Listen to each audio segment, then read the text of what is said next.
আমাদের মাদ্রাসার বাচ্চারা শিখে ওয়াও ফা সুম্মা হাত্তা ইম্মা আও আম বাল লা লাকিন এগুলোর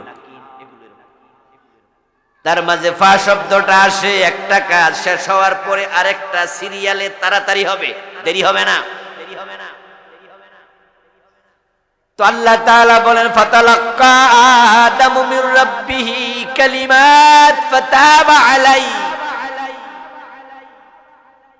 যখনই আদম হাওয়া আলাইহিস সালাম গাছের ফল খেলেন, লজ্জায় পড়ে গেলেন, জান্নাতের গাছের পাতা ছিঁড়ে আবরণ করলেন দেহ, নিজের মনের মাঝে অনুশোচনা। এখন তাওবা কেমনে করতে হয় আদম হাওয়া তো জানে না, কারণ এর আগে তারা কোনো গুনার কাজ আর করেন নাই। এটাই তো তাদের জীবনের প্রথম গুনাহ এবং এটাই একমাত্র গুনাহ, এর আগেও করে নাই পরেও আর। এখন এই গুনাহ থেকে কেমনে মুক্তি পাওয়া লাগে এটা তো ওনারা জানেই না, কারণ এর আগে কোনো গুনাহ তো আর। আল্লাহ অন্তরের দিকে তাকায় দেখছে অনুশোচনা আছে। ফাতালাক্কা আদামু মির রাব্বিহি কালিমাত। আল্লাহ বলছে এখানে ফা শব্দ আছে, ফালিল ফাউর একই অর্থ। কাপড় খুলে পড়ে গেল, পাতা দিয়া লজ্জাস্থান ডাকলো। অন্তরের দিকে আল্লাহ তাকায়া দেখে অন্তরে অনুশোচনা। আল্লাহর দেরি করে নাই, অন্তরের মাঝে কয়টা কালমা নাজিল করে দিছে। ওই কালেমাগুলা কি ছিল সেটা আমি পড়লাম। ক্বালা রব্বানা যালামনা আনফুসানা, এটা পড়ছে স্বামী স্ত্রী দুইজন মিলে। আল্লাহ বলে ফাতাবা আলাইহি, তওবা করতে দেরি, আল্লাহ ক্ষমা করতে দেরি করে নাই, সাথে সাথে আল্লাহ ক্ষমা করে দিছে। এই 350 বছর কান্নাকাটির যে বর্ণনাগুলো পাওয়া যায় কোনো গ্রহণযোগ্যতা নেই, সহিহ সনদে কোনো বর্ণনা নাই। তাহলে আদম অপরাধ করার পরে ক্ষমা পেয়ে গেল, কোরআন তার প্রমাণ।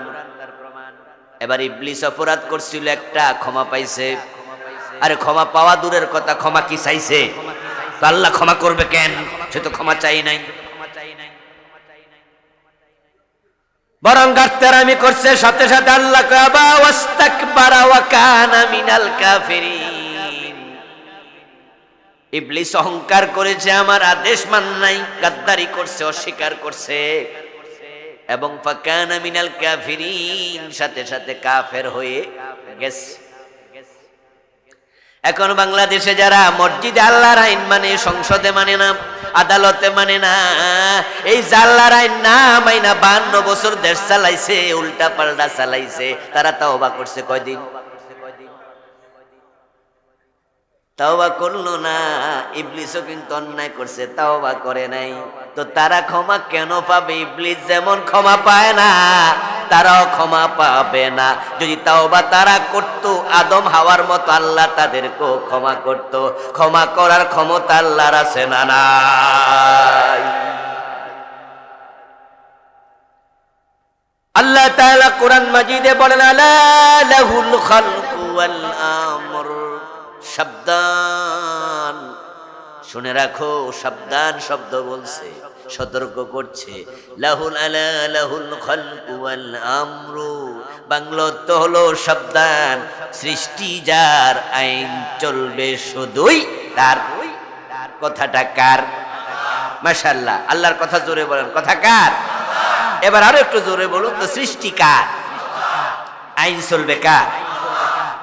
52 বছরের বাংলাদেশে আল্লাহর আইন চলে না ব্রিটিশ আইন চলে? তো যারা ব্রিটিশ আইনের পক্ষে, আপনারা আল্লাহর গোলাম দাবি করার কোনো অধিকার, আপনারা ব্রিটিশের গোলাম। আর আমরা যারা আল্লাহর আইনের পক্ষে, আমরা আল্লাহর গোলাম। এই জন্যই তো আমরা ঝুঁকে নিয়ে বলি, সিদ্ধান্ত নিয়ে বলি, যা হওয়ার হবে। আমরা বলি ব্রিটিশ আইন মানি না, আল্লাহ ছাড়া কারো আইন মানা যাবে না।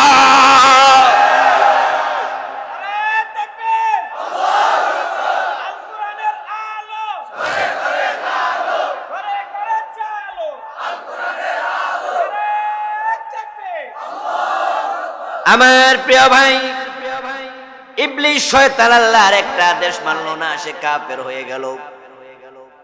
যে কাদিয়ানির কথা কিছুক্ষণ আগে বললাম, তারা আল্লাহর একটা আদেশ মানে না, একটা বিধান মানে না, তারাও কাফের। কাদিয়ানিরা নামাজ মানে, রোজা মানে, হজ মানে, যাকাত মানে, তাসবিহ মানে, জিকির মানে, পাগড়ি মানে, পাঞ্জাবি মানে, মেসওয়াক মানে, ঈদ মানে, এভরিথিং আমাদের মতো মানে। কিন্তু শুধু বিশ্ব নবী মুহাম্মদকে শেষ নবী মানে না। ওই যে 1835 সালে জন্ম নেওয়া ভারতের কাদিয়ান নামক এলাকার গোলাম আহমদ কাদিয়ানকে তারা নবী মনে করে, অথচ নবী মুহাম্মদের পরে আর কোন নবী আসবে না, তিনি হলেন শেষ নবী। নবী মুহাম্মদ শেষ নবী এই ঘোষণা দিয়েছেন কে? মা কানা মুহাম্মাদুন আবা আহাদিন মির রিজালিকুম ওয়ালাকিন রাসূলুল্লাহি ওয়া খাতামান নাবিয়্যিন। এই আয়াতের শেষ অংশ হলো খাতামান নাবিয়্যিন, আমার নবী মুহাম্মদ উনি শেষ নবী। এর মানে দাঁড়ালো উনার পরে আর কোন নবী নাই। এই কাদিয়ানীরা এই মেসেজটা স্বীকার করলো। এই মেসেজ অস্বীকার করার কারণে তামাম দুনিয়ার সব হক্কানি আলেম একমত কাদিয়ানী কাফের। আমার দোস্ত, শয়তান আল্লাহর একটা মেসেজ, একটা আইন মানলো না, কাফের। কাদিয়ানী একটা মানলো না, কাফের। এবার বলুন তো, বাংলাদেশে মুসলমানরা মানে না মোট কয়টা? চোর ধরে হাত কাটো এমন আইন আল্লাহর কোরআনে আছে না নাই? 52 বছর কয়দিন কাটছেন? জেনা করলে 100 বেত লাগাও এমন আইন সূরা নূরের মাঝে আছে না নাই? বাংলাদেশে জেনা বেবিচার আসেনি, 100 বেত লাগাইছেন কয়দিন? বিবাহিত হলে পাথর মারো এমন হাদিস আছে না নাই? কোন বিবাহিত জেনাকারীকে পাথর মারছেন? 52 বছরে কোন নজির আছে? মদ পান করলে 80 বেত লাগাও এমন আইন ইসলামে আছে না নাই? বাংলাদেশে মদ, গাঁজা, হেরোইন, ইয়াবা আছে কিনা? 80 বেত লাগাইছে কোন আদালত? শয়তান মানে নাই কয়টা? কাদিয়ানী মানে নাই কয়টা? আর আমরা মানি না কয়টা? তোরা কাফের হলে আপনারা কি? আত্মসমালোচনা করা দরকার আছে না নাই? এজন্য তো আমরা বিদ্রোহ করি।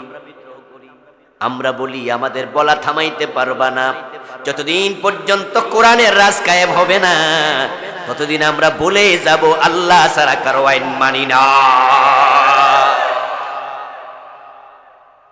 আল্লাহর আইনের বাহিরে যত দল আছে, মত আছে, তাদের সাথে আমাদের কোনো সম্পর্ক নাই, কোনো সম্পর্ক নেই। সোজা তারা তাগুত, তারা তাগুত, তারা তাগুত। মুমিন হওয়ার জন্য তাগুতের সাথে সম্পর্ক সেট করা ফরজ। ও দোস্ত, তাগুতের সাথে সম্পর্ক রেখে কোটিবার কালেমা পড়লে মুমিন হওয়া যায় না। আল্লাহর বক্তব্য আমার সাথে পড়ুন, যারা পারেন হাফেজ সাহেবরা একটু ঠোঁট মিলায়েন। فمن يكفر بالطاغوت ويؤمن بالله فقد استمسك بالعروة الوثقى لا انفصام لها। সুবহানাল্লাহ পড়েন ভাইয়েরা। আল্লাহ তাআলা বলছেন তুমি মুমিন হতে চাও? এই তুমি মুমিন হতে চাও? যদি মুমিন হতে চাও তাহলে তুমি আগে তাগুতের সাথে সম্পর্ক ছিন্ন করো, তারপর ইউমিন বিল্লাহ, এবার আল্লাহর উপর ঈমান এনে কালেমা পড়ো। তাগুতের সাথে সম্পর্ক রেখে তুমি কালেমা পড়তে পারবা না। এই কালেমার নাম ঈমান হতে পারে না। আল্লাহর কোরআনের বাইরে যত বিধান সবটা তাগুতের বিধান, সবটা তাগুতের বিধান। যেমন আল্লাহ বলছে মুহাম্মদ শেষ নবী, এখন কাদিয়ানী বলছে এটা আমরা মানি না। গোলাম আহমদ কাদিয়ান নবী, আল্লাহর বিধানের বাহিরে চলে গেল, তারাও তাগুত হয়ে গেল। তাগুত মানে হচ্ছে আল্লাহর বিধানের সাথে দ্রোহ করা, বিদ্রোহ করা, অমান্য করা। এখন প্রশ্ন হলো কাফের হওয়ার জন্য কয়টা এরকম বিধান অমান্য করা লাগবে? যারা পুরা কোরআন মানে না তারা কাফের, যেমন হিন্দু, বৌদ্ধ, ইহুদি, খ্রিস্টান, আরো আছে না? ওরা কি কোরআন মানে? এক ফারা মানে, এক পৃষ্ঠা মানে, তারা কি কাফের। কেউ যদি বলে আমি 15 পারা মানবো আর 15 পারা মানি না, তাহলে আমরা তাকে বলবো তুমি অর্ধেক মুমিন, ঠিক না? কাফের।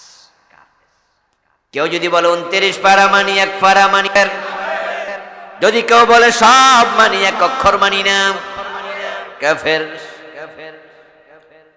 কোরআন মাজিদের বিসমিল্লাহর বা থেকে মিনাল জিন্নাতি ওয়ান নাসের সিন পর্যন্ত যত হরফ, সব হরফ ঈমানের ডিজিট, ঈমানের অংশ।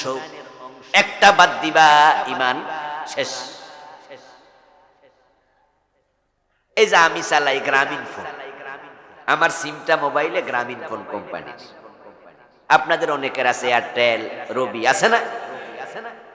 আপনি সিম যখন কিনতে গেলেন, সিম কোম্পানি আপনাকে সেবা দেবে, সেবা দেওয়ার শর্তে সে আপনাকে এত টাকা দেন, আমি সেবা দেব, আমার সিম নেন, এটা মোবাইলে ঢুকান, এবং সিমের মাঝে 11 সংখ্যা 11 ডিজিটের একটা নাম্বার আপনাকে দিল, আপনি এটা নিলেন, বাড়িতে আসলেন, মোবাইলে ঢুকাইলেন, তারপরে আরেকজনকে কইলেন এটা আমার নাম্বার, আমারে কল দিও, আমি ফামু। ওই বেটা আপনার নাম্বার নিয়া 10টা ঢুকাইলো, 1 সংখ্যা বাদ দিছে, কিয়ামত পর্যন্ত টিপলে রিং ঢুকবো।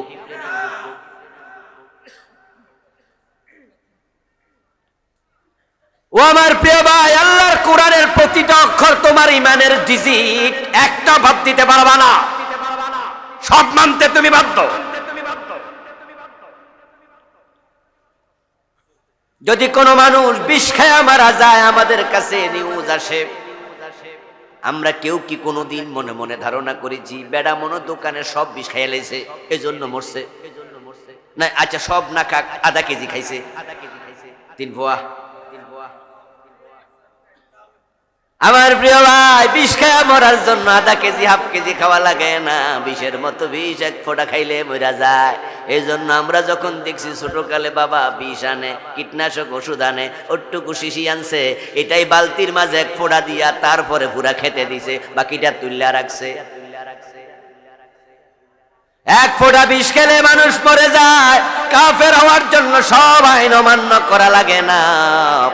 শয়তান একটাও মান্য করছে, কাদিয়ানি একটাও মান্য করছে, তারা কাফের। আর বাংলাদেশের লোকেরা ডজন ডজন আইন বাদ দিয়া কই আমাদের মতো মুমেন আছে কেডা? গায়ের জোরে বল, গায়ের জোরে বল। ও দোস্ত, আত্মসমালোচনা করুন, আপনার ঈমান চলে যাবে। আপনি আল্লাহর কোরআনের একটা বিধান যদি অস্বীকার করেন, ঈমান শেষ। কথাটা একটু শক্ত, কিন্তু কিছু করার নাই। ঈমান হলো অঙ্কের মতো, অঙ্কের মতো এখানে ছাড় দেওয়ার নিয়মই নাই। আমল হলো জেনারেল সাবজেক্টের মতো, ওখানে কিছু ছাড় আল্লাহ দেবে। যেমন আপনি হাজী সাহেব মানুষ, 5 ওয়াক্ত নামাজ পড়ছেন, হজও করছেন, কিন্তু আজকে বাজারে যাইয়া কেনাকাটা করার সময় একটা মিছা কথা কইয়া লাইছেন। এই যে আপনার আমলের মাঝে ঘাটতি হলো, এজন্য কি আপনার হজ বাতিল হইয়া যাবে? আল্লাহ ছাড় দেবে, এটা জেনারেল সাবজেক্ট। কিন্তু ঈমান অঙ্ক, ওখানে ছাড় নাই। 9 লাইনের অঙ্ক, 10 লাইনের অঙ্ক, 9 লাইন ঠিক হইছে, 1 লাইন ভুল হইছে, স্যার আপনারে কয় নাম্বার দিব? অঙ্কের সিস্টেমের মাঝে এটাই নিয়ম, কোনো ভুল গ্রহণযোগ্য। আপনি 20 লাইন লম্বা অঙ্ক যদি করেন, কমার্সে যারা পড়ে তারা 1 দিস্তা লম্বা অঙ্ক আছে, এমন অঙ্ক, ওরে বাবা রে বাবা, শুরু আছে শেষ নাই, এত লম্বা। 20 লাইন, 30 লাইন, 50 লাইন লম্বা অঙ্ক করলেন, 49 লাইন ঠিক হয়েছে, 49.5 ঠিক হয়েছে, একবারে শেষ জায়গায় রেজাল্ট লিখতে যাইয়া ভুল লিখছেন, নাম্বার কত? শেষ। মাশাআল্লাহ, ওয়াজ তো বুঝতেছেন মনে হয়। এটা অঙ্কের নিয়ম। আপনার ঠিক ক্লাসমেট আরেকজন, সে এত খারাপ ছাত্র, হে 10 লাইনে 10 লাইনে ফেস লাগাইছে। সে প্রথম লাইনে ভুল করছে, দ্বিতীয় লাইনে করছে, তৃতীয় লাইনে, চতুর্থ লাইনে, পঞ্চম, ষষ্ঠ, সপ্তম, অষ্টম, নবম, দশম, প্রতি লাইনে ভুল। স্যার প্রতি লাইনে একটা কাটা মারছে লাল কলম দিয়া, 10 লাইনে 10 ভুল, সে পাবে কত? আর আপনার 9 লাইন ঠিক হয়েছে, 1 লাইন ভুল হয়েছে, আমনে কত? তামনে স্যারেরা ধরলেন, স্যার আমি তো হেসে বালা ছাত্র। আপনি যুক্তি দিলেন যে হে তো 10টা ভুল, আমার তো একটা ভুল, তো নাম্বার আমারে কিছু দিলেন না। আপনি মনে হয় স্যার হিসাবে খুব শক্ত হৃদয়ের স্যার, আপনার মন ছোট। নাম্বার কম দিলে পোলাপান অনেক সময় স্যারের মন্তব্য করে, বেশি নাম্বার কেমনে দিব, ওনার মনই ছোট। ছোট লোক কেমন আছে, আছে, এটা কিন্তু আছে। যেমন আপনার জাতীয় বিশ্ববিদ্যালয়ে বাংলা সাবজেক্টে নাকি ফার্স্ট ক্লাস দেন, এরকম একটা কথা আছে। আমি জাতীয় বিশ্ববিদ্যালয়ের ছাত্র হিসাবে জানি আর কি। আমি কুমিল্লা ভিক্টোরিয়া থেকে honours masters, PhD Dhaka university. তা আমাদের কথা হতো যে বাংলা থেকেও ফার্স্ট ক্লাস পাবেন। তা আমরা যারা বাংলার না, আমরা তারা জিজ্ঞাসা করতাম কারণ কি, আমরা তো ফার্স্ট ক্লাস পাই। আমি ইসলামিক স্টাডিজে ছিলাম, ফার্স্ট ক্লাস না, শুধুমাত্র দৌড়াইয়া নাম্বার 600 পাইলে ফার্স্ট ডিভিশন। আমরা পাইতাম 750, 800। কইলাম যে নাম্বার আরো 150-200 হাওলাত দিতে পারবো, আর ওরা ফার্স্ট ক্লাস পাবে না, কারণ কি? পরে বলতো যে আমাদের যে কয়জন স্যার আছে জীবনে ফার্স্ট ক্লাস পায় নাই, এজন্য হেরা ফার্স্ট ক্লাস দেয়।